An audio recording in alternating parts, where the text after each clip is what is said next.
Un asticot alors. Il a une forme, une couleur particulière. Voilà, c'est une chenille. C'est une chenille. Si on a des chenilles qui se baladent dans notre jardin, on fait quoi? On appelle la police, on fait les pompiers? On la laisse faire. On la laisse faire. Après, c'est une question de philosophie. Quand on vient là, moi je suis parisien, je suis dans les bouchons toute la journée, je suis en scooter, je roule comme un dingue. Là, j'ai l'impression de passer une semaine de vacances parce qu'il y a une espèce de recueillement, il y a une préservation de la nature, de toute espèce confondue du monde entier, qui viennent du monde entier, parce que c'est ça le boulot de Pascal Garbe, c'est d'aller chercher des espèces qui ne sont pas forcément françaises, mais justement on les plante sur un territoire français parce que peut-être un jour on sera peut-être bien content de les trouver, que ce soit des fruits, des légumes, des fleurs. Donc je trouve que c'est une initiative extraordinaire. Donc tu peux froisser, tu peux sentir. Il y a des variétés d'arbres qui poussent ici.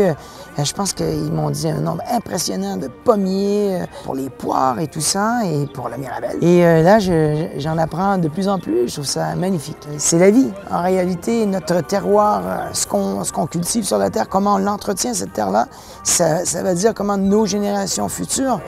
Et après, on remet aussi les gens en terre. En réalité, c'est le cycle de la vie. Pour que ça pousse, il faut donner, et puis après, il faut prendre, et après, il faut redonner.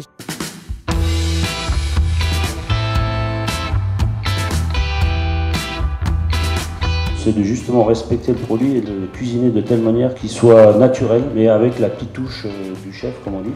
Pour moi, c'est un grand bonheur de venir et de revenir ici dans les jardins de la Connexie avec Pascal et toute son équipe, parce qu'il y a une sérénité. Dès qu'on arrive ici, on a l'impression que l'air est pur, qu'on a envie de tout contempler, de tout respirer, de tout aimer, de tout prendre et tout manger. C'est tellement beau et naturel, voilà, c'est ça. C'est la simplicité à l'état pur, mais derrière, on sait qu'il y a un gros travail. C'est aussi ça qui fait la différence, parce qu'il y a aussi tout le travail et la passion d'une équipe pour arriver à avoir un jardin aussi formidable que ça. C'est vraiment un exemple. Consommer un produit, c'est de la vie, c'est pas de l'industrie, ça appartient à l'humanité, et le végétal et le vivant, et l'ensemble de ce vivant appartient à l'humanité. Et personne n'a le droit de se l'approprier. Moi, je reviens toujours avec grand plaisir pour voir le travail de Pascal Garbe et son équipe qui est absolument exceptionnelle.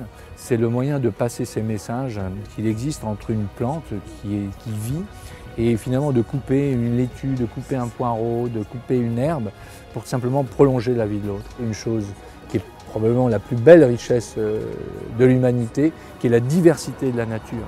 De ne pas limiter à 4 ou 5 pommes, de ne pas limiter à 4 ou 5 pommes de terre, mais libérer les semences. Le végétal aujourd'hui a une importance considérable dans l'alimentation de demain, et que le bon ne peut plus être dissocié de quelque chose qui ne ferait pas du bien à la santé.